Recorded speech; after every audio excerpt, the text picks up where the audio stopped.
여러분 반갑습니다. 자녀들을 수능 시험장에 보내시고 이제 이렇게 기도하기 위해서 교회에 오셨는데요. 저는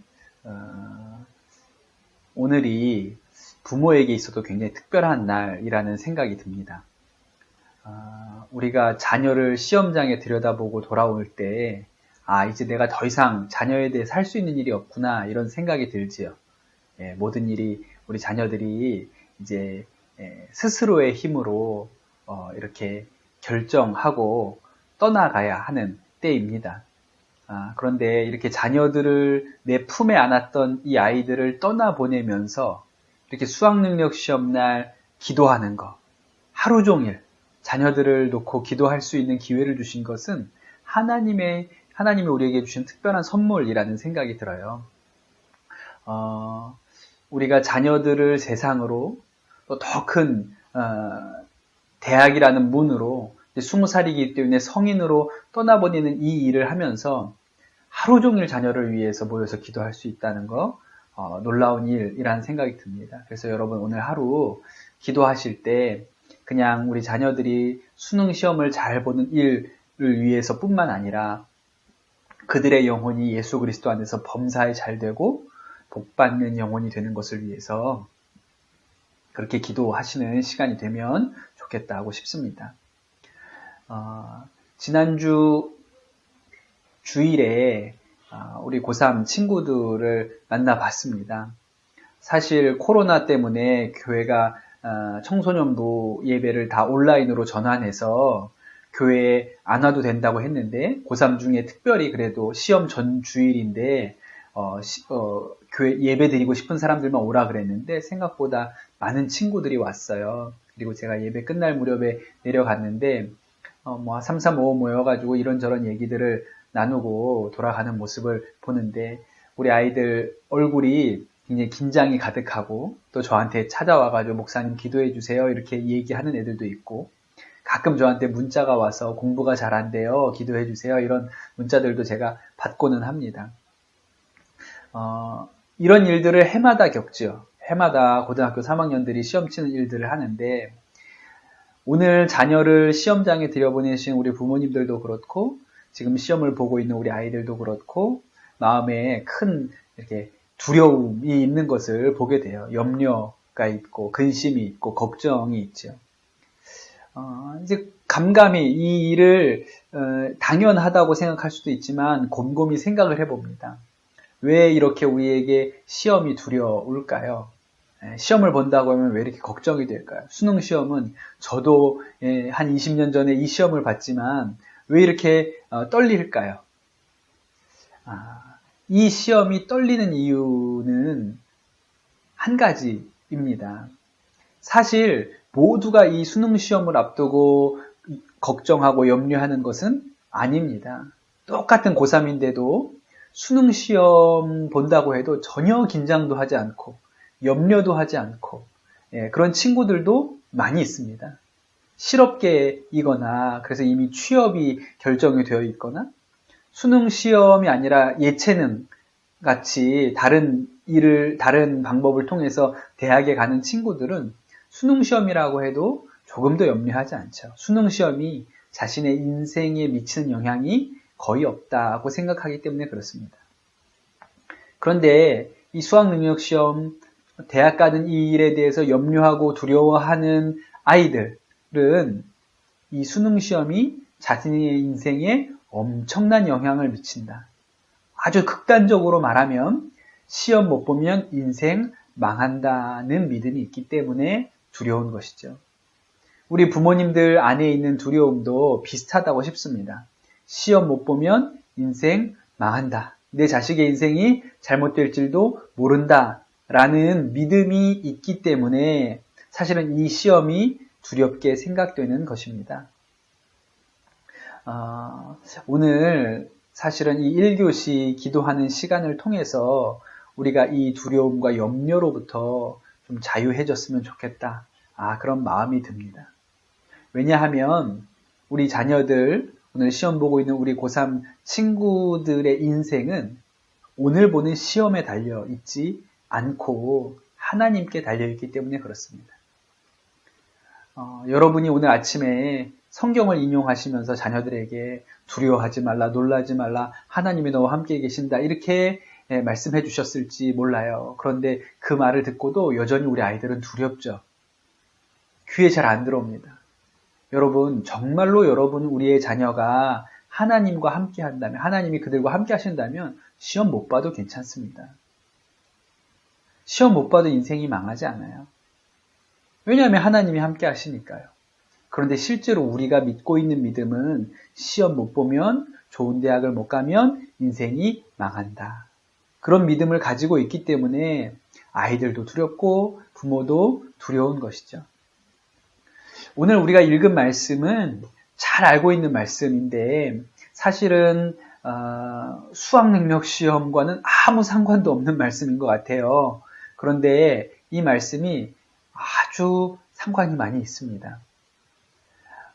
지금도 이스라엘에 가면 베데스다라는 연못, 터가 있습니다. 그런데 예수님께서 이 연못 터를 방문하셨는데 이 연못은 그냥 연못이 아니고 아주 특별한 전설을 가지고 있는 연못이었어요. 어떤 전설이었냐면 가끔씩 천사가 내려오는데 천사가 이 연못에 내려와서 물을 움직이면 그 물이 움직일 때 1등으로 들어가는 사람이 병이 낫는다라는 전설을 가지고 있었어요. 그래서 수많은 병든 사람들이 그 연못 주변에 모여 있었다고 합니다. 예수님이 그 연못을 지나가셨죠. 그리고 그 연못에서 한 사람을 만나는데 38년 된 병자를 만나요. 그리고 이야기가 시작이 됩니다. 오늘 우리가 읽은 말씀이죠. 그런데 여러분, 한번 곰곰이 생각을 해보죠. 과연 이 전설이 진짜였을까요?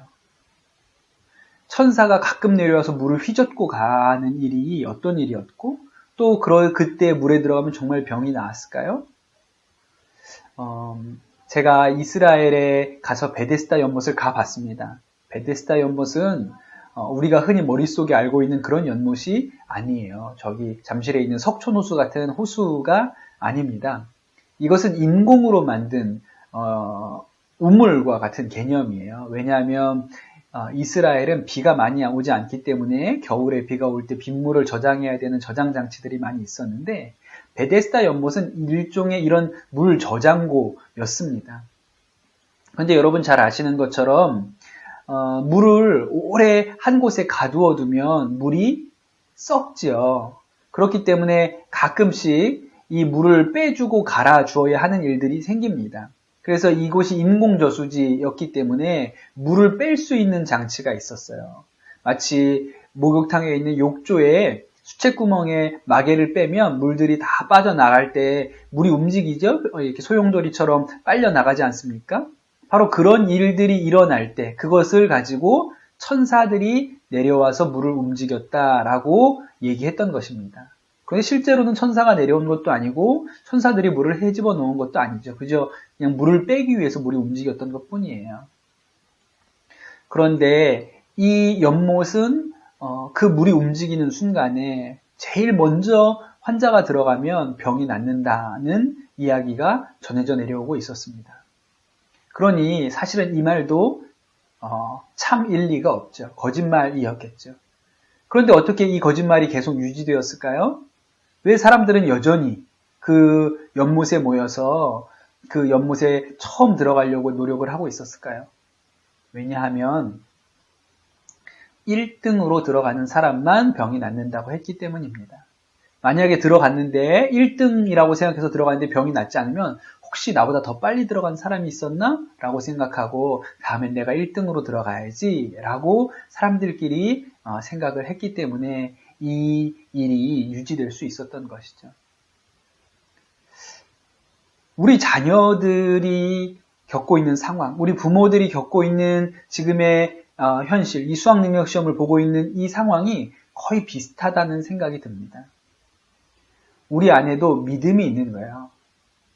수학능력 시험을 잘 봐야 좋은 대학에 가야 우리 자녀의 미래가 밝다. 성공한다, 굶지 않고 잘 살 수 있다라는 믿음을 가지고 있죠. 마치 베데스다 연못에 1등으로 들어가야 병이 고쳐진다는 믿음과 크게 다르지 않습니다.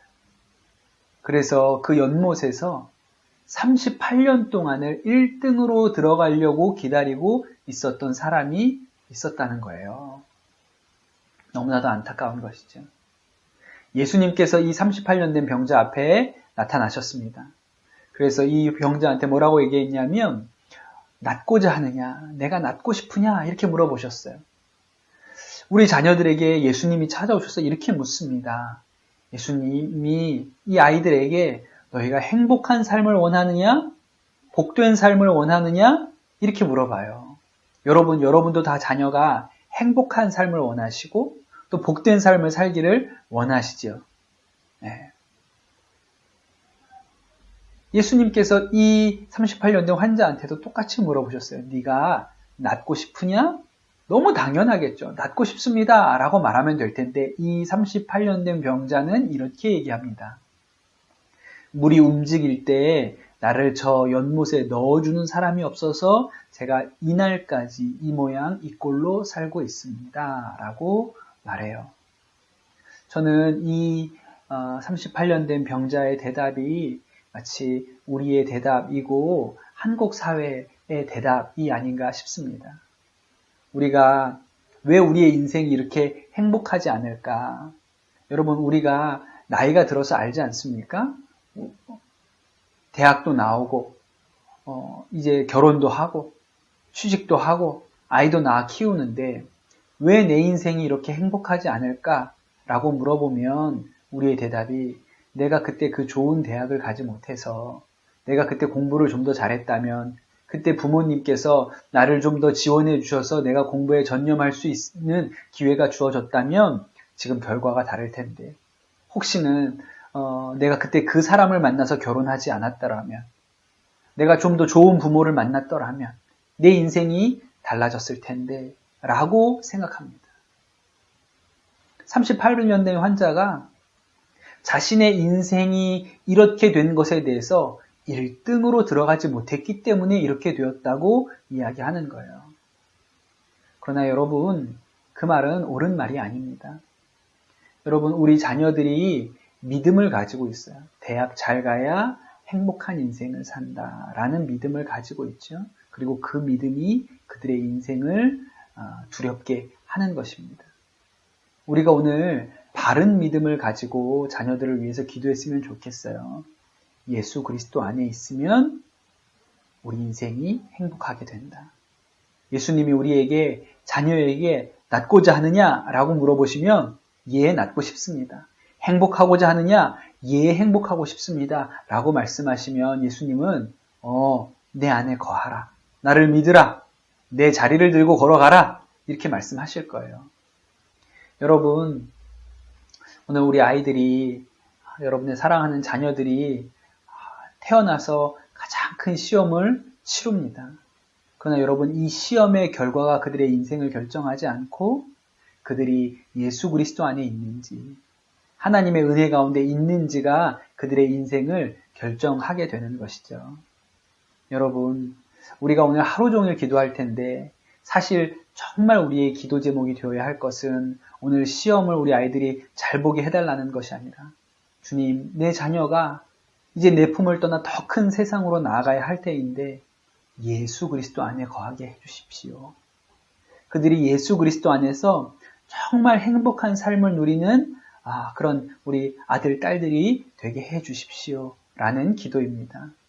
여러분, 오늘 하루 종일 우리가 자녀들을 위하여 기도할 때 기도의 방향을 잘 세우시고 우리 자녀들의 인생이 평생에 예수 그리스도 안에서 참 행복한 인생이 되도록 그들의 인생을 축복하고 기도하면 좋겠습니다. 이 시간 제가 기도하고 말씀을 마무리하고 자유롭게 기도하시다가 기도하시면 되겠습니다. 사랑의 하나님 아버지 감사합니다. 오늘 우리가 우리 자녀들을 놓고 하루 종일 교회에 모여서 기도하게 됩니다. 오늘 그들이 치르는 수학 능력 시험 가운데 성령님 함께하여 주셔서 지혜를 주시고 또 마음의 평안을 주셔서 그들이 쌓았던 모든 실력을 유감없이 다 발휘하도록 힘과 용기를 주옵소서.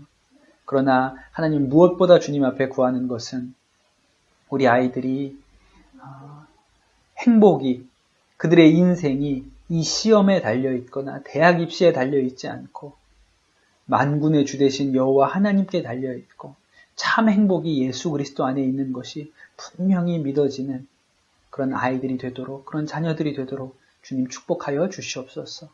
우리의 믿음을 점검합니다. 부모된 우리의 믿음을 먼저 점검하오니 우리가 하나님 바른 믿음을 가지고 우리 자녀들을 예수 그리스도 안에서 양육하고 기도할 수 있도록 축복하여 주시옵소서.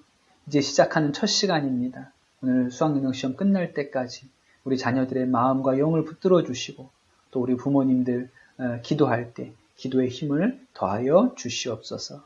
감사합니다. 모든 말씀 우리 주 예수 그리스도의 이름으로 기도드립니다.